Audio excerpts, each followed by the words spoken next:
Julio Verne, el niño que quiso escapar hacia lo imposible. Nantes, Francia, 8 de febrero de 1828. Julio Gabriel Verne, primogénito de una familia burguesa, emergió al mundo con una mirada que parecía escudriñar horizontes invisibles. En una ciudad marcada por las mareas del Loira y las velas de barcos mercantes, nació este niño destinado no a surcar los océanos físicos, sino a crear mundos tan vastos y vívidos que retumbarían siglos después en la mente humana. Su padre, Pierre Verne, era un abogado estricto, disciplinado, creyente de que el orden era la base de toda vida honorable. Su madre, Sofía Lot de la Fouille, descendía de navegantes, y de ella Julio heredaría la sangre inquieta que jamás aceptaría estar quieto entre muros. La infancia de Julio fue una mezcla de privilegio y represión. Educado en los mejores colegios de Nantes, su inteligencia precoz era tan evidente como su insaciable hambre por lo fantástico. Se quedaba absorto frente a los barcos atracados en el puerto, imaginando rutas hacia islas que nadie había descubierto. A los 5 años, desarmó un reloj para ver cómo el tiempo funcionaba por dentro. A los 7, había memorizado decenas de leyendas marítimas, y a los 11, cometió su primer acto de rebelión épica. Intentó embarcarse clandestinamente rumbo a la India. Sí, a los 11 años.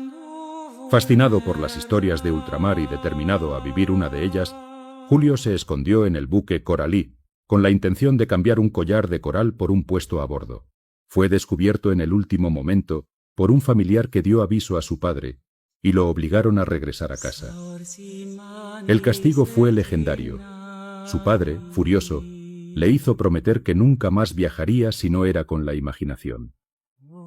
Aquella frase, dicha en un momento de ira, fue la chispa que encendió un incendio literario global. Tras el incidente, Julio fue sometido a una estricta disciplina. Estudió en el Colegio San Stanislas y luego en el Liceo de Nantes, donde sobresalía en latín, retórica y geografía, pero detestaba la imposición de los límites. En secreto, comenzó a escribir versos y relatos, inspirados por autores como Defoe, Cooper y Walter Scott. Ya entonces desarrollaba una visión única. Lo imaginario debía tener un ancla en lo posible, y lo posible debía estar envuelto en asombro. Su primer cuento, La conquista del planeta azul, lo escribió a los 12 años. No fue publicado, pero su madre lo conservó como reliquia. A los 16, Julio presenció una tragedia que marcaría su percepción del sufrimiento humano.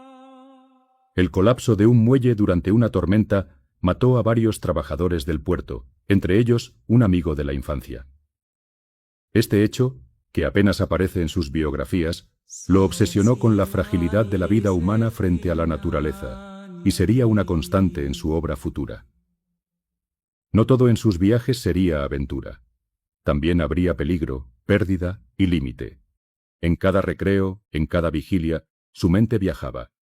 Navegaba con corsarios, descendía a las profundidades del mar y soñaba con máquinas imposibles, dirigibles y vehículos de vapor que atravesaban tierras inexploradas. Su cuerpo estaba en Nantes, pero su alma ya vivía en un futuro que nadie más aún podía imaginar. Y así, mientras Francia se tambaleaba entre monarquías y revoluciones, un niño que había sido castigado por querer escapar en un barco estaba, sin saberlo, planeando construir naves que volarían hasta la luna, desde las páginas de un libro. París, letras y tormento. El joven que traicionó el destino que otros eligieron. En 1847, Julio Verne, con apenas 19 años, llegó a París para estudiar Derecho, cumpliendo el mandato de su padre con la rigidez que solo los hijos obedientes con alma rebelde entienden. Pero lo que encontró en la capital no fue solo una universidad ni leyes que memorizar. Encontró un volcán cultural en erupción, un crisol de arte, política y ciencia, que transformaría su mente para siempre. Se hospedó con su tío Prudent Talote, quien lo introdujo en los círculos académicos, pero Julio, en lugar de perderse en códigos civiles, se dejó seducir por el teatro, la literatura y las tertulias bohemias de los cafés de Montmartre. Conoció a jóvenes artistas, escritores, músicos y también la precariedad. Muchas veces pasó hambre, se vio obligado a sobrevivir a base de pan seco y leche aguada y vendió muebles para comprar libros.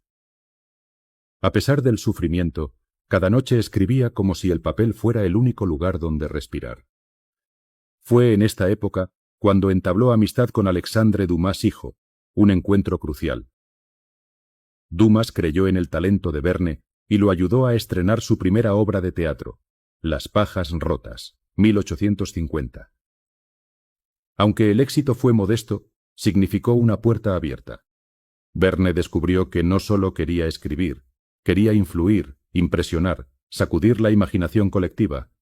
Pero en casa, las noticias no eran bien recibidas. Su padre, enterado de que su hijo abandonaba las leyes por las letras, le retiró el apoyo económico. Julio se vio obligado a sobrevivir como secretario del Théâtre Lyrique y como tutor, y muchas veces escribía con fiebre, enfermo de hambre y frustración. Sin embargo, estos años duros fueron fértiles. Leyó compulsivamente a Edgar Allan Poe, Charles Dickens y sobre todo a científicos como Humboldt, Arago y Darwin. Fue aquí cuando se gestó su estilo único, una síntesis entre narración dramática y rigor científico, una nueva forma de contar lo imposible haciéndolo creíble. La vida bohemia lo golpeó también en lo emocional. Se enamoró de una joven bretona, Rose Herminie Arnaud Grossetier, pero fue rechazado por su familia por no tener futuro financiero. Este rechazo lo devastó. Le escribió cartas desesperadas que jamás fueron respondidas. Esta experiencia le dejó una cicatriz que se refleja en sus protagonistas. Hombres solitarios, genios inadaptados, obsesionados por un ideal inalcanzable. En 1852, con el corazón partido y el bolsillo vacío, pero con la cabeza repleta de ideas, Verne empezó a planear algo distinto. Ya no bastaba el teatro. Quería explorar el mundo sin moverse. Quería hacer que otros viajasen con él a través del papel. Pese a todo, se graduó en Derecho. Nunca ejercería, pero conservaría la precisión jurídica en sus descripciones, la lógica estructural en sus tramas y el impulso por desafiar las leyes naturales en cada novela. Verne ya no era un niño, ni solo un soñador. Era un escritor en formación, endurecido por el rechazo, alimentado por la ciencia y la ficción. El alquimista de futuros imposibles estaba a punto de nacer. Hetzel. El pacto que encendió la era de los sueños científicos. París, 1862. Julio Verne tiene 34 años, varios manuscritos rechazados, una boda reciente con Honorine Morel, una viuda con 2 hijas que aceptó por más razón que pasión, y un empleo aburrido como agente de bolsa. Sus días transcurren entre números que desprecia y noches febriles en las que escribe compulsivamente. Pero en medio de esa rutina, escribe algo distinto, una novela titulada Viaje al centro de la Tierra. Ciencia, aventura, geología, misterio. Por primera vez, sus pasiones convergen en una obra que no encaja en ningún género conocido. Con el manuscrito en mano, golpea puertas hasta llegar a una que cambiará su destino. Pierre-Jules Hetzel, un editor legendario que había trabajado con Balzac, Victor Hugo y George Sand. Hetzel, hombre culto, político y visionario, leyó el manuscrito con desconfianza, hasta que no pudo soltarlo. En palabras del propio Hetzel, esto no es solo literatura, es pedagogía envuelta en maravilla, es el futuro contado desde el presente. En 1863, tras varias correcciones y debates intensos, Hetzel publica 5 semanas en globo, una novela que mezcla exploración africana con avances científicos y aventuras aéreas. El éxito es inmediato. El nombre de Julio Verne aparece en los diarios, en las ferreterías, por los inventos descritos, y en los salones literarios como una rareza emocionante. La crítica lo mira con desconcierto, pero el público se rinde. Hetzel comprende el valor del autor que ha descubierto. Le propone un contrato insólito. Verne escribiría 2 novelas por año para la colección Viajes Extraordinarios, y Hetzel se encargaría de editarlas, difundirlas y financiar una vida cómoda. Así nace una de las colaboraciones más fértiles de la historia de la literatura. Durante más de 20 años, Hetzel y Verne funcionarían como un organismo creativo bicéfalo. Uno soñaba, el otro estructuraba. Julio, que hasta entonces vivía en constante inestabilidad, acepta con entusiasmo. Pero con el éxito llega también la presión. Hetzel impone correcciones, exige realismo y frena los pasajes más oscuros o filosóficos. Por ejemplo, el manuscrito original de París en el siglo XX fue rechazado por Hetzel por ser demasiado pesimista y sombrío. Verne, herido, lo guardó en una caja fuerte, donde permanecería inédito durante más de un siglo, hasta ser descubierto en 1994. Una obra profética que anticipaba la era de los rascacielos, el feminismo, los automóviles y la alienación urbana. Mientras tanto, Julio trabaja sin descanso. Publica Viaje al centro de la Tierra, 1864, De la Tierra a la Luna, 1865, Los hijos del Capitán Grant, 1867, y 20.000 leguas de viaje submarino, 1870. Cada obra combina conocimiento técnico con narrativa envolvente, prediciendo descubrimientos décadas antes de que ocurran. Submarinos eléctricos, videollamadas, aterrizajes lunares, motores atómicos. Su estilo ya es reconocible. Largas descripciones científicas, personajes obsesionados, tramas donde lo racional convive con lo poético. Verne se convierte en una celebridad, pero también en un obrero de sí mismo. Trabaja más de 10 horas al día, reescribe, investiga, lee tratados científicos, entrevista a ingenieros, consulta mapas. Su rigor es tan intenso que a menudo sus lectores creen que sus invenciones ya existen. Pero detrás del éxito editorial, el hombre Julio Verne se desgasta. Su matrimonio es frío, distante. Se refugia en sus viajes reales, visita Escocia, Noruega, Islandia, Argelia, pero no encuentra paz. Lo que sí encuentra es inspiración. Cada lugar alimenta su siguiente novela. Julio Verne ha pasado de ser un soñador hambriento a convertirse en un arquitecto de mundos. Pero aún no ha dicho su palabra más profunda, porque lo que se viene es Nemo. Y con él, una parte oscura de Verne que el mundo todavía no sospecha.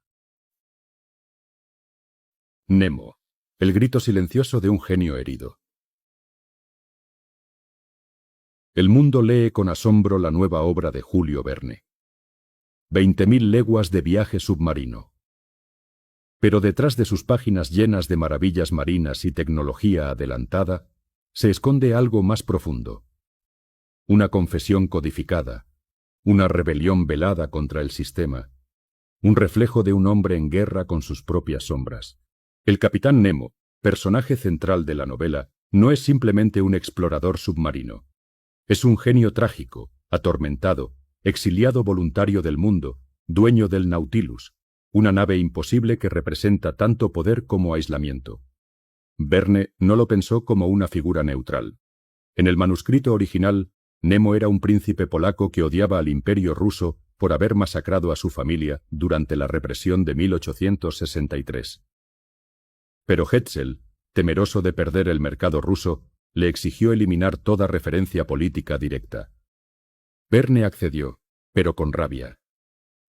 Nemo se volvió un enigma sin nación, sin causa declarada, una metáfora del propio Verne, brillante, incomprendido, atrapado entre la genialidad y la censura.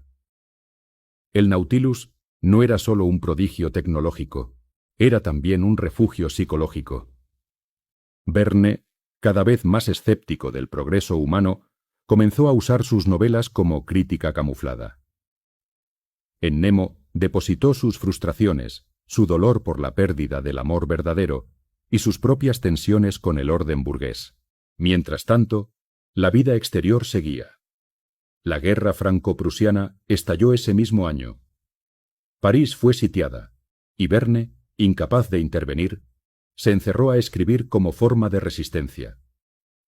La guerra cambió su tono. Dejó de escribir con optimismo futurista y comenzó a explorar lo oscuro, lo distópico, lo inevitable. Publica La isla misteriosa, 1874, donde reaparece Nemo en su ocaso, un hombre vencido por el mundo y por sí mismo. También publica Miguel Strogoff, 1876, su obra más dramática y política, donde un mensajero del zar debe atravesar Rusia para salvar al imperio. Aunque escrita con espíritu de aventura, Verne retrata con crudeza la brutalidad de los sistemas autoritarios. Durante estos años, su fama se consolida en todo el planeta. Sus libros se traducen a múltiples idiomas. se convierte en el autor francés más leído en vida. Sin embargo, la crítica, seria, lo sigue considerando un escritor de segunda, un fabulador infantil. Él, en cambio, sigue obsesionado con la exactitud científica, consultando con astrónomos, biólogos y cartógrafos antes de cada novela. Pese a los aplausos y la fortuna creciente, Verne se siente solo. Su esposa Honorine permanece distante. Su único hijo, Michel, es un joven problemático que desobedece y escandaliza. La relación entre ambos es tensa, incluso violenta. Julio lo ve como un fracaso personal, mientras Michel lo acusa de ser un padre ausente y autoritario. Las peleas entre ellos serán continuas durante décadas. Pero Verne sigue escribiendo, porque solo al crear, solo en sus mundos imaginarios, se siente libre. En el fondo de sí mismo, Julio sabe que Nemo es más que un personaje. Es su doble secreto. Y que el Nautilus, navegando por mares desconocidos, es la cápsula que lo mantiene vivo, lejos de una sociedad que nunca terminó de comprenderlo. Del salón a la soledad, fama, política y el disparo que no pudo predecir. Para 1880, Julio Verne ya era más que un autor. Era una institución cultural. Su figura empezaba a adquirir una dimensión casi mitológica. Los periódicos lo llamaban el profeta del progreso, y su nombre aparecía junto a elogiados inventores como Edison o Tesla, aunque él jamás construyera un aparato. Lo que él creaba era más poderoso. Imaginaba lo que aún no existía, y la humanidad corría para alcanzarlo. Vivía en Amiens desde 1871, ciudad natal de su esposa, donde se instaló buscando tranquilidad. Allí, entre paseos por el canal y charlas en el Ateneo local, comenzó una nueva etapa, la de un hombre maduro, consagrado, pero también inquieto. A pesar de su éxito editorial, no abandonó su hábito casi monástico de trabajo. Se levantaba a las 5 de la mañana, escribía hasta las 10, leía informes científicos por la tarde y caminaba largas horas al anochecer. En 1888, para sorpresa de muchos, Verne se convierte en concejal municipal en Amiens por el Partido Radical, una fuerza progresista que abogaba por la educación laica, el desarrollo tecnológico y los derechos sociales. No era una jugada de ego, sino de convicción. Creía que la ciencia debía estar al servicio del pueblo y no de las élites. Durante más de 15 años trabajó en urbanismo, bibliotecas públicas, transporte y propuestas educativas. Era meticuloso, puntual, respetado. Pero seguía siendo, en esencia, un hombre de gabinete, un ermitaño ilustrado que prefería los mapas a los debates. Pero entonces, el 9 de marzo de 1886, una tragedia lo alcanzó de forma brutal e inesperada. Su sobrino Gastón, un joven mentalmente inestable, le disparó 2 veces a quemarropa con un revólver Le Faucheuse. La primera bala erró, pero la segunda impactó en la pierna izquierda, destrozando el hueso femoral. Verne sobrevivió, pero quedó cojo de por vida. Nunca más volvería a caminar sin bastón. La herida, aunque física, también fue simbólica. Aquel disparo marcó el fin de su época de mayor vitalidad y el inicio de un Verne más sombrío, más introspectivo, más escéptico. La razón del ataque nunca quedó del todo clara. Algunos biógrafos creen que fue un brote psicótico, otros señalan tensiones familiares mal manejadas. Lo cierto es que Gastón fue internado en un manicomio, y Verne jamás volvió a mencionarlo en público. En privado escribió: «La sangre de mi sangre me ha detenido. Ya no corro hacia el futuro, ahora lo observo cojeando». La oscuridad se fue acumulando. En 1887 muere su madre, a quien adoraba. Un año después, fallece su editor y amigo Pierre-Jules Hetzel. Sin su mentor, su brújula creativa tambaleó. Su hijo Michel seguía siendo un foco de tensiones. Se endeudaba, se enfrentaba con la ley y escribía sin el talento ni la disciplina de su padre. Verne sentía que su legado estaba amenazado por dentro y por fuera. Y sin embargo, siguió escribiendo. No por contrato, no por fama, sino por necesidad vital. Pero algo había cambiado. El tono de sus novelas se volvió más oscuro, más filosófico, incluso apocalíptico. Su visión de la humanidad, ya no era la del siglo XIX optimista. Ahora se preguntaba si el conocimiento nos haría mejores o simplemente más peligrosos. El mundo aplaudía al visionario. Pero dentro de su estudio, bajo la luz temblorosa de una lámpara de gas, Verne ya no escribía para inspirar. Escribía para comprender por qué la realidad nunca alcanza al sueño. El escritor de los mundos que ya no quería visitar. Después del disparo, después de la muerte de su madre, después de Hetzel, Julio Verne ya no escribía para maravillarse. Escribía para resistir. Había dejado atrás las aventuras épicas en globo y las carreras hacia el centro de la Tierra. Ahora, sus novelas se tornaban densas, sombrías, proféticas. Las preguntas ya no eran ¿cómo podríamos llegar a Marte?, sino ¿por qué querríamos hacerlo? O peor aún, ¿qué pasará si lo logramos y no estamos listos? Entre 1886 y 1905, Verne escribió más de 20 novelas, pero muchas de ellas fueron injustamente olvidadas por no tener el mismo brillo de sus obras juveniles. Y sin embargo, en esa etapa final, se encuentran algunas de sus creaciones más radicales. El eterno Adán, 1910, publicada póstumamente, presenta un futuro postapocalíptico donde la civilización ha sido destruida por su propio avance, y la humanidad debe comenzar desde cero. En Dueño del Mundo, 1904, un inventor construye una máquina aérea imparable, pero en lugar de liberación, el poder absoluto lleva al terror. Las esperanzas de juventud habían sido reemplazadas por dudas. Verne, en una carta a su amigo Félix du Temple, escribió: «He creído en el hombre, pero ahora veo que nuestra mayor fuerza es también nuestra mayor amenaza. Tal vez algún día lamentemos haber tocado las estrellas». Su salud comenzaba a deteriorarse. La diabetes lo consumía lentamente, afectando su vista, su movilidad, su energía. Tenía apenas 70 años, pero parecía de 80. Escribía desde una silla, dictando fragmentos, corrigiendo con lápiz tembloroso. Y sin embargo, nunca dejó de trabajar. Cada mañana se sentaba ante su escritorio como un soldado en una trinchera, luchando contra el olvido, contra el tiempo, contra la entropía de la vida. Vivía rodeado de libros científicos, atlas, catálogos de ferias industriales, correspondencia con inventores y navegantes. Aunque no construía nada con sus manos, su mente era un laboratorio de ingeniería narrativa. Sus anotaciones eran tan minuciosas que, según estudios posteriores, anticipó más de 100 inventos reales, desde helicópteros hasta Internet, desde motores eléctricos hasta los misiles balísticos.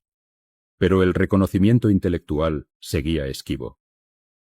Los académicos lo despreciaban por escribir para niños, aunque escritores como Wells y Conan Doyle lo admiraban profundamente. La ciencia lo respetaba, pero la literatura aún lo mantenía al margen.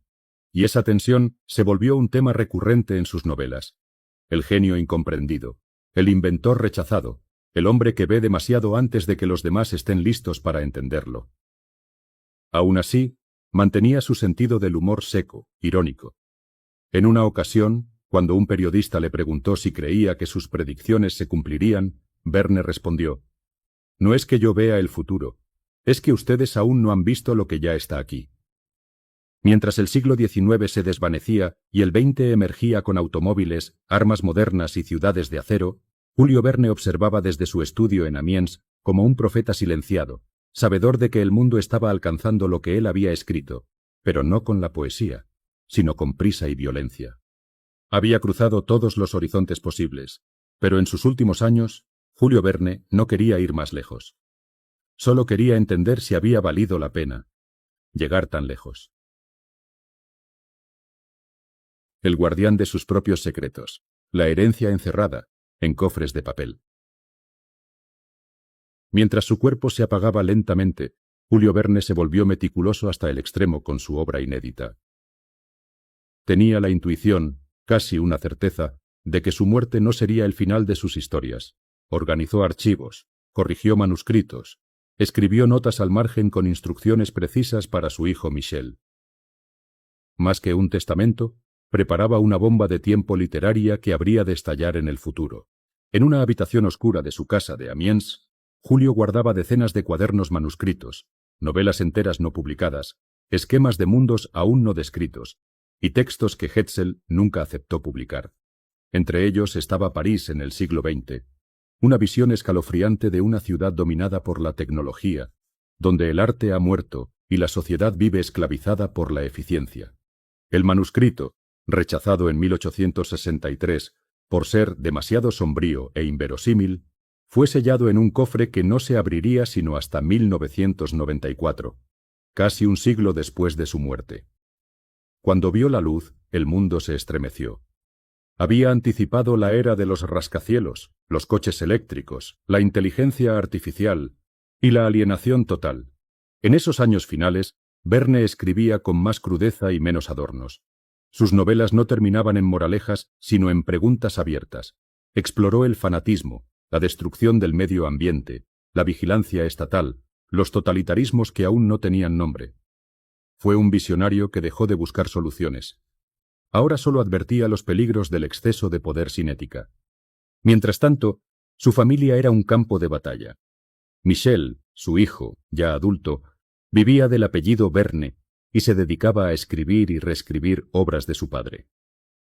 Tras la muerte de Julio, sería él quien editaría y publicaría muchos de los textos inéditos, algunos muy modificados, desatando polémicas sobre la autenticidad del Verne tardío. Aún hoy, los estudiosos debaten qué partes de esas obras son del padre y cuáles del hijo. Pero Verne no era ingenuo. En sus últimos días escribió: «El tiempo es el único editor verdadero. Lo que deba perdurar, lo hará. Lo demás, que se lo lleve el olvido». Y mientras organizaba su archivo como un alquimista que guarda fórmulas secretas, el mundo exterior cambiaba a toda velocidad. El automóvil comenzaba a desplazar al caballo.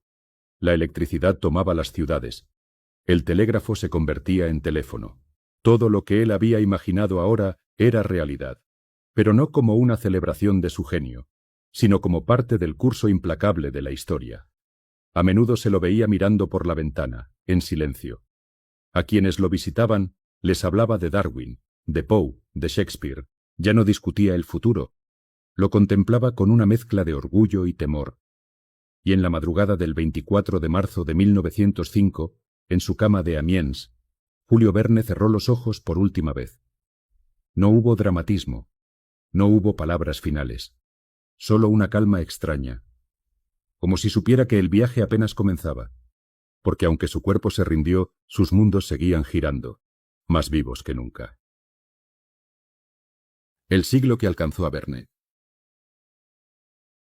Con el cuerpo de Julio Verne bajo tierra, muchos creyeron que su obra también quedaría sepultada, relegada a estanterías infantiles o como curiosidad decimonónica. Pero el siglo XX, con su velocidad, sus máquinas y sus tragedias, se encargó de demostrar lo contrario. Julio Verne no había sido solo un narrador de aventuras, sino un visionario que había cartografiado el porvenir. En los años 1920 y 1930, mientras el mundo vibraba entre avances tecnológicos y guerras inminentes, la figura de Verne comenzó a resurgir en círculos inesperados. Ingenieros, pilotos, oceanógrafos, futuristas soviéticos y hasta militares lo citaban como fuente de inspiración. Su nombre aparecía en revistas científicas junto al de autores técnicos reales. La línea entre ficción y predicción comenzaba a difuminarse peligrosamente. Un ejemplo estremecedor. En 1926, el científico ruso Konstantin Tsiolkovsky, padre de la cosmonáutica, citó De la Tierra a la Luna como una de las primeras obras que visualizó correctamente las leyes del lanzamiento orbital. Décadas después, en plena Guerra Fría, tanto astronautas estadounidenses como cosmonautas soviéticos reconocían que el sueño del espacio había comenzado en las páginas de Verne. Pero no fue solo la ciencia la que lo redescubrió. La literatura también se rindió, finalmente, a su genio. A partir de los años 1950, críticos como Michel Butor, Roland Barthes y Raymond Roussel comenzaron a revisar sus textos bajo una nueva luz. Como alegorías existenciales, ensayos políticos disfrazados y construcciones simbólicas de un siglo aún no nacido. Se inició entonces el renacimiento verniano, una ola de reediciones, estudios académicos y traducciones fieles que corrigieron décadas de simplificaciones editoriales. El mundo se dio cuenta de que muchas de las primeras versiones traducidas al inglés habían sido censuradas, recortadas, infantilizadas, lo que había distorsionado profundamente la imagen del autor. Se publicaron versiones restauradas y los lectores pudieron, por fin, acceder al Verne completo. El que no solo hablaba de inventos, sino de esclavitud, totalitarismo, colapso ecológico, manipulación mediática y decadencia moral. En paralelo, el cine entró en escena. Desde 20.000 leguas de viaje submarino, de Disney en 1954, hasta adaptaciones modernas como Viaje al centro de la Tierra, la industria del entretenimiento encontró en Verne un pozo inagotable de historias. Más de 200 películas y series han sido inspiradas directamente en su obra, convirtiéndolo en uno de los autores más adaptados de la historia del cine, a la par de Shakespeare y Dickens. Pero quizás el fenómeno más intrigante del siglo XX fue el descubrimiento del manuscrito perdido de París en el siglo XX. Hallado en 1989 en una caja fuerte por un bisnieto de Verne y publicado finalmente en 1994, este texto, rechazado por Hetzel un siglo antes, causó un impacto sísmico. Anticipaba una París de 1960 dominada por rascacielos, autos eléctricos, computadoras y una juventud alienada sin arte ni poesía. La exactitud de la visión era tan perturbadora que algunos lo compararon con Orwell o Huxley. Julio Verne, el hombre que había sido subestimado por su propio tiempo, volvía para hablarle al futuro con más claridad que nunca. En cada reedición, en cada descubrimiento, en cada lector fascinado, Verne dejaba claro que nunca fue un escritor del pasado, sino un arquitecto silencioso del presente. Y mientras más avanzaba la ciencia, más evidente se hacía una verdad inquietante. Julio Verne había estado allí primero. El hombre que inventó el futuro y la cultura que lo imitó. En el siglo XXI, el nombre de Julio Verne dejó de ser solo una referencia literaria para convertirse en un ícono cultural, un emblema de la imaginación aplicada, el pensamiento visionario y la persistencia intelectual.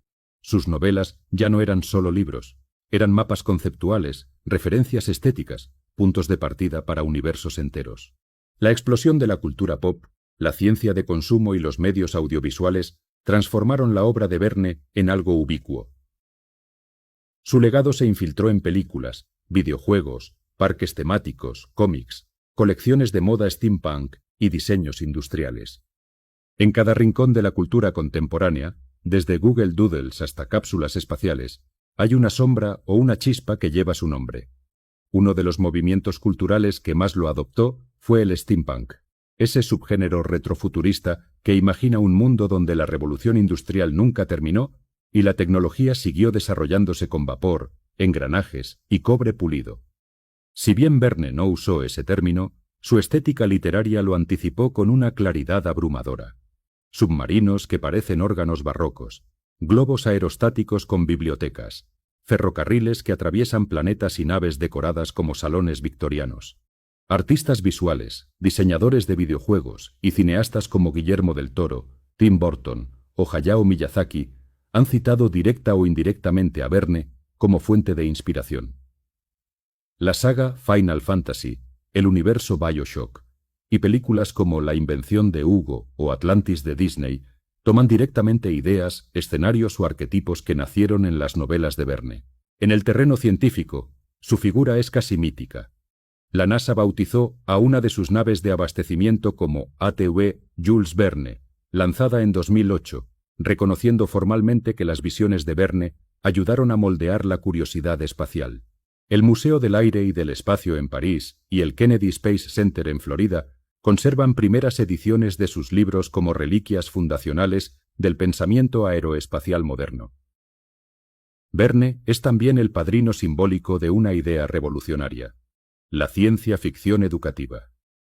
Fue uno de los primeros en demostrar que se puede enseñar física, química, geografía y astronomía a través del asombro, sin perder rigurosidad ni sacrificar narrativa.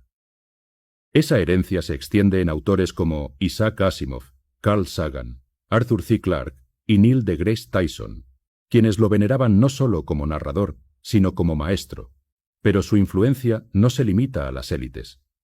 En ciudades de todo el mundo hay calles, escuelas, premios, submarinos, telescopios, robots e incluso empresas tecnológicas con su nombre. La figura de Verne aparece en billetes, estampillas, documentales y estatuas. Es el escritor francés más traducido de la historia, incluso por encima de Victor Hugo o Albert Camus. Y sin embargo, Verne nunca se convirtió en marca vacía. Cada vez que alguien redescubre una de sus novelas, se activa el mismo hechizo. El lector vuelve a ser un explorador. Su narrativa, tan cargada de datos, sigue siendo absorbente, visual, hipnótica. Es como si cada página fuese una escotilla hacia otra dimensión. Hoy, más de un siglo después de su muerte, Julio Verne no descansa bajo tierra. Navega en cada mente que aún se atreve a imaginar lo imposible. El cartógrafo de lo desconocido, obsesiones, misterios y silencios. Mientras Julio Verne conquistaba el mundo con sus novelas, muy pocos sabían realmente quién era el hombre detrás de los mapas, las fórmulas y los ingenios mecánicos. La figura pública era pulcra, metódica, incluso conservadora, pero en privado, Verne era un universo en tensión, dividido entre ciencia y fe, entre razón y abismo, entre la certeza de los datos y el vértigo de lo inefable. Uno de sus rasgos más persistentes fue la obsesión por el control. Era un escritor compulsivamente estructurado. Cada novela era planeada con esquemas, líneas de tiempo, estudios cartográficos y referencias científicas verificadas. En su biblioteca personal tenía obras de Laplace, Arago, Humboldt, Darwin y Newton. Cada vez que imaginaba una máquina o un fenómeno, consultaba a ingenieros reales. Su imaginación era exuberante, pero siempre encadenada a la plausibilidad. Y sin embargo, dentro de esa arquitectura racional, Verne escondía preguntas más profundas. ¿Cuál es el lugar del hombre en el universo? ¿El conocimiento nos acerca a la felicidad o a la destrucción? ¿Puede la ciencia responder al alma? Aunque no lo proclamaba abiertamente, su obra está plagada de pistas, personajes que fracasan por soberbia intelectual, Robur, Nemo, civilizaciones que caen por ignorar los límites del conocimiento, la esfinge de los hielos, el secreto de Maston, y mensajes velados sobre la pequeñez humana frente al cosmos. Existen indicios, aunque ambiguos, de su interés en sociedades esotéricas. Algunos estudiosos han sugerido su posible afiliación a logias masónicas o círculos rosacruces, basándose en símbolos ocultos presentes en obras como Viaje al centro de la Tierra o La esfinge de los hielos. En ambas, los protagonistas descienden literalmente al inframundo para encontrar verdades perdidas, en estructuras que recuerdan tanto a viajes científicos como a iniciaciones místicas. Julio Verne también fue un lector atento de la Biblia y los textos teológicos, pero su relación con la religión fue ambigua. Criado como católico, con el tiempo se acercó al deísmo, una visión en la que un Dios creador deja que el universo funcione por leyes propias, sin intervención directa. Esta idea aparece de forma soterrada en La estrella del sur, donde la ambición del hombre desencadena una catástrofe que ninguna divinidad detiene. En lo personal, Verne vivía lleno de rutinas fijas. Caminaba a la misma hora, escribía bajo la misma lámpara, tomaba café en la misma taza. Tenía un gusto casi fetichista por los instrumentos náuticos, los relojes de bolsillo y las lentes de aumento. Su gabinete era un museo del tiempo, brújulas, astrolabios, telescopios, engranajes sueltos, como si temiera que, sin esos objetos, su mente pudiera perder el rumbo entre lo real y lo imaginado. También coleccionaba secretos. Era extremadamente discreto sobre su vida íntima. Jamás habló públicamente del rechazo amoroso de su juventud. Jamás confesó lo que realmente pensaba sobre la política imperial.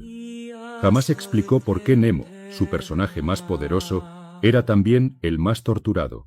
En sus diarios privados hay páginas arrancadas, frases incompletas, dibujos geométricos que nadie ha podido interpretar del todo.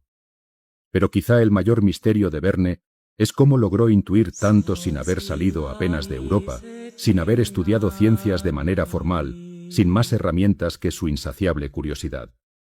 Como escribió un periodista en 1905, Verne no solo veía el futuro, parecía haberlo vivido y haber regresado para advertirnos. La historia oficial lo define como novelista. Pero quienes han leído entre líneas saben que Verne fue también un filósofo clandestino, un alquimista narrativo, un mensajero entre épocas. El arte de imaginar lo imposible. Verne más allá de la palabra. Aunque fue un hombre de letras, Julio Verne jamás escribió solo para los lectores. Sus novelas, rebosantes de descripciones visuales, estructuras mecánicas y sinfonías narrativas, eran planos abiertos, partituras narrativas, ideas visuales esperando ser transformadas en arte. Lo que pocos advirtieron en su tiempo es que Verne era un artista multimedial atrapado en una época de papel y tinta. Uno de los primeros en comprender la dimensión visual de su obra fue Albert Robida, ilustrador francés que trabajó en ediciones ilustradas de sus novelas. Sus dibujos, que acompañaban textos como La vuelta al mundo en 80 días o La isla misteriosa, eran más que adornos.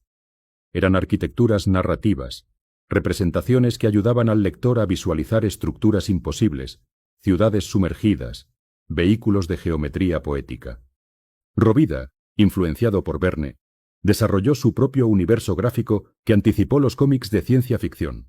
En el mundo de la música, compositores como Jacques Offenbach y más tarde Maurice Jarre se inspiraron en las atmósferas vernianas para crear obras sinfónicas o bandas sonoras. El carácter cinemático de sus novelas, estructuradas como óperas, con actos, clímax y coda, hizo que fueran fácilmente transmutables en sinfonías. El ritmo de Verne era musical, cadencias de peligro, silencios de tensión, estallidos de asombro. Pero fue en la arquitectura donde su huella más invisible se volvió tangible. Las descripciones meticulosas del Nautilus, del cañón del Columbiad, de las ciudades subterráneas y de los laboratorios volcánicos inspiraron generaciones de ingenieros, arquitectos y diseñadores industriales. En la Exposición Universal de París de 1889, la estética verniana se fusionó con el hierro y el cristal, dando lugar a estructuras que parecían sacadas de sus novelas. Torres, invernaderos mecánicos, pabellones con forma de máquina.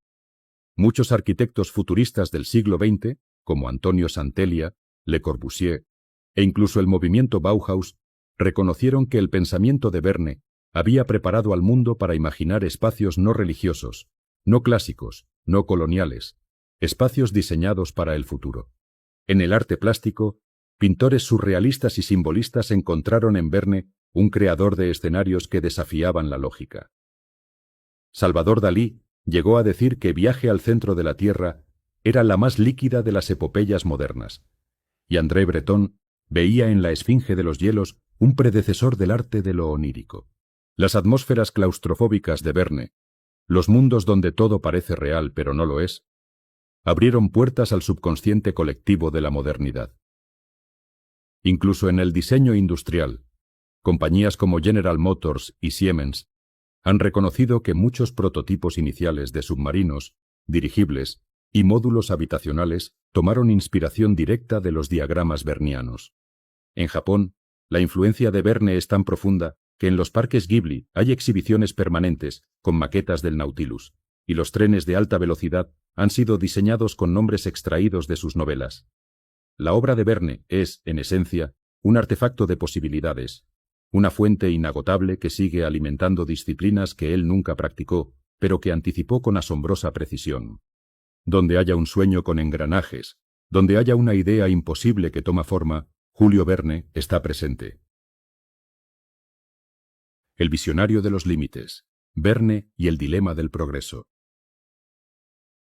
En pleno siglo XXI, mientras la humanidad debate sobre inteligencia artificial, biotecnología, realidad virtual y viajes interestelares, los textos de Julio Verne emergen no solo como profecías técnicas, sino como advertencias morales. Verne no solo imaginó el futuro, lo cuestionó. y lo hizo cuando aún no existía vocabulario para hacerlo. Desde Robur el Conquistador hasta Dueño del Mundo, sus personajes no son héroes perfectos, son visionarios que rozan la megalomanía, inventores que cruzan límites éticos, científicos que desean conocerlo todo sin detenerse a pensar si deberían. En La isla misteriosa, Verne plantea uno de los dilemas éticos más potentes del siglo XIX. ¿Puede una comunidad sobrevivir solo con ciencia, sin espiritualidad ni arte? ¿Puede la lógica sostener el alma? Su figura más simbólica, el capitán Nemo, representa el arquetipo del transhumano, un ser que ha superado los límites naturales del hombre común, vive bajo el mar, controla la energía, no necesita sociedades ni gobiernos. Pero lejos de celebrarlo, Verne lo muestra trágico, aislado, desilusionado con la especie humana. Nemo no es libre, es prisionero de su propio conocimiento. En esta tensión entre poder tecnológico y sentido moral, Verne anticipa el núcleo del debate contemporáneo sobre la inteligencia artificial. Aunque nunca escribió sobre máquinas pensantes como tales, sí creó autómatas, dispositivos autónomos y sistemas de control que reemplazan decisiones humanas. En los 500 millones de la Begún, por ejemplo, dos ciudades utópicas compiten, una basada en la ciencia humanista y otra en la eficiencia militar. La segunda, tecnológicamente superior, acaba destruyéndose a sí misma. El mensaje es claro, la tecnología sin ética es suicida. Esta línea de pensamiento ha sido retomada por filósofos modernos como Yuval Noah Harari, Nick Bostrom y Ray Kurzweil, quienes citan a Verne como uno de los primeros autores que entendió que el progreso no es lineal, sino peligroso si se desboca. Además, Verne planteó la idea de que el conocimiento humano, por más vasto que sea, no garantiza la felicidad ni la armonía. En El faro del fin del mundo, un grupo de hombres intenta civilizar una isla desierta con tecnología y orden, hasta que la violencia, la locura y la avaricia lo deshacen todo. ¿Acaso no es eso una alegoría premonitoria de las colonias tecnológicas modernas y la desigualdad digital? Más allá de sus invenciones, lo que Verne verdaderamente nos legó fue una actitud. Una forma de mirar hacia el mañana con entusiasmo, sí, pero también con preguntas, con vértigo, con responsabilidad. Fue, en cierto modo, un Sócrates de la ciencia ficción, más interesado en lo que no sabemos que en lo que podemos construir. Y hoy, mientras los algoritmos predicen nuestro comportamiento, mientras las máquinas aprenden a escribir y los humanos delegan decisiones morales a sistemas automatizados, la voz de Verne resuena más que nunca. El problema no es llegar. El problema es qué hacemos una vez que hemos llegado. El alma que viajaba mientras el cuerpo escribía.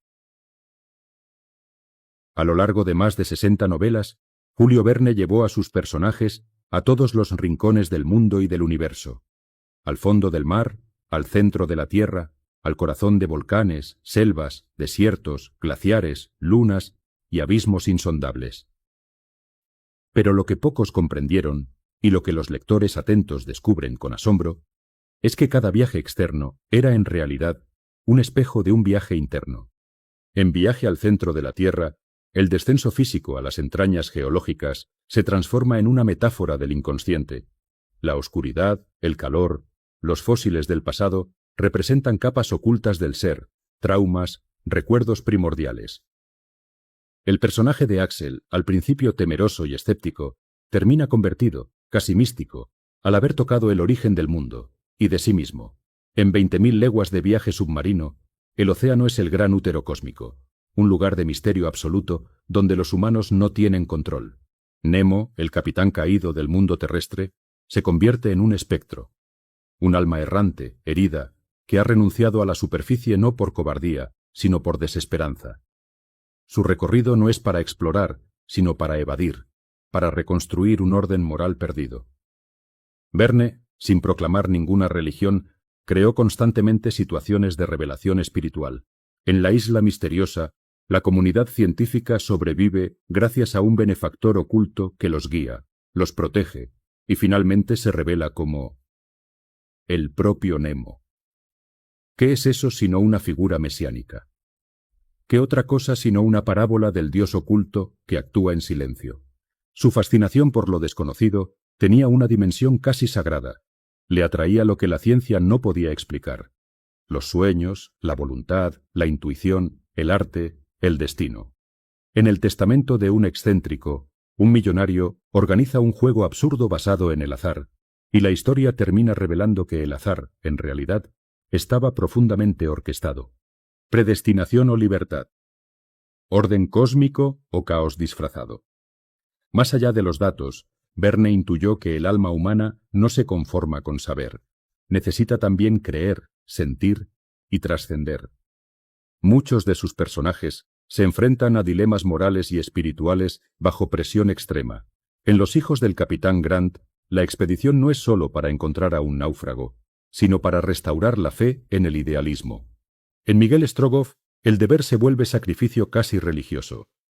En Héctor Servadac, al ser lanzados fuera de la Tierra, los personajes deben repensar su relación con el cosmos, el tiempo y el significado mismo de la existencia. Y en obras como El secreto de Wilhelm Storitz, Verne coquetea con lo paranormal, lo invisible, lo espiritual. Si bien sus novelas parten desde la ciencia, siempre regresan al alma, a la fragilidad humana, a la pregunta sin respuesta. A medida que envejecía, esa dimensión se hizo más fuerte. Sus notas personales están llenas de reflexiones sobre la mortalidad, la trascendencia, el silencio divino. Nunca predicó, pero dejó pistas. En sus últimas cartas firmaba con frases como «que la verdad nos alcance aunque no la busquemos», o «todo viaje termina donde comenzó, en el misterio». Julio Verne no fue un profeta religioso, pero sí un sacerdote de lo desconocido. Y sus novelas, al final, son liturgias de asombro, puentes entre la razón y la fe, guías para el viajero no solo geográfico, sino espiritual. Julio Verne no murió, se convirtió en universo. Cuando el cuerpo de Julio Verne fue enterrado en 1905, pocos imaginaron que su muerte no marcaría un final, sino un nacimiento explosivo. No de un nuevo autor, sino de una galaxia entera de pensamiento, de un lenguaje, de una manera de mirar el mundo que atravesaría generaciones, culturas y disciplinas. Hoy, a más de un siglo de su partida, Verne no es simplemente leído, es invocado. Ingenieros lo estudian, cineastas lo adaptan, filósofos lo citan, niños lo descubren con ojos abiertos y adultos vuelven a él como quien regresa a una casa de la infancia. Su obra no envejece, porque nunca fue del todo de su tiempo. Fue desde siempre escrita para el futuro. En cada lector que enciende una linterna bajo las sábanas, en cada inventor que dibuja planos imposibles en una servilleta, en cada astronauta que observa la Tierra desde el espacio y recuerda de la Tierra a la Luna, Verne está presente, no como autor, no como francés, no como figura literaria, sino como impulso, como chispa originaria. Su nombre ha sido inscrito en placas de naves espaciales, cráteres lunares, submarinos nucleares, premios científicos y hasta videojuegos futuristas. Pero su mayor victoria no está en monumentos ni en condecoraciones. Su verdadero legado está en esa sensación única que produce al leerlo, la certeza de que el universo es más grande de lo que creemos y que somos capaces de explorarlo, comprenderlo y narrarlo. Julio Verne, en vida, soñó con máquinas imposibles.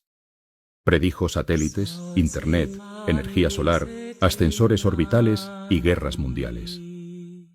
Pero lo que realmente inventó fue una nueva forma de humanidad, una humanidad curiosa, valiente, racional y al mismo tiempo poética. Capaz de ir al fondo del mar y aún preguntarse por el alma. Capaz de mirar a las estrellas sin perderse en la soberbia. Aún hoy hay manuscritos suyos que se estudian. Ideas que siguen inspirando. Predicciones que se cumplen con un retraso que parece programado. Como si el tiempo, en realidad, fuera solo otra dimensión que Julio Verne ya había explorado antes que nadie. Y así, el niño que una vez intentó fugarse en un barco hacia la India y fue castigado a viajar solo con la imaginación, cumplió su destino de la forma más gloriosa posible. Nos enseñó que la imaginación no es una fuga, sino una forma superior de realidad. Julio Verne no murió, se multiplicó en cada lector, en cada sueño, en cada nuevo mundo aún por inventar.